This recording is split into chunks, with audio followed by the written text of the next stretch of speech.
What's the meaning of contrary?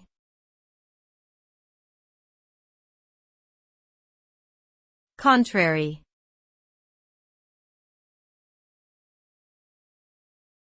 Contrary.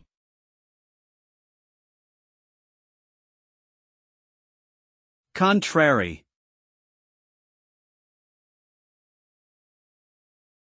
Contrary.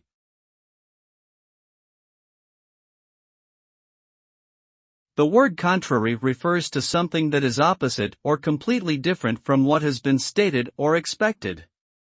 It can also be used to describe a person who is stubborn and goes against what others want or expect.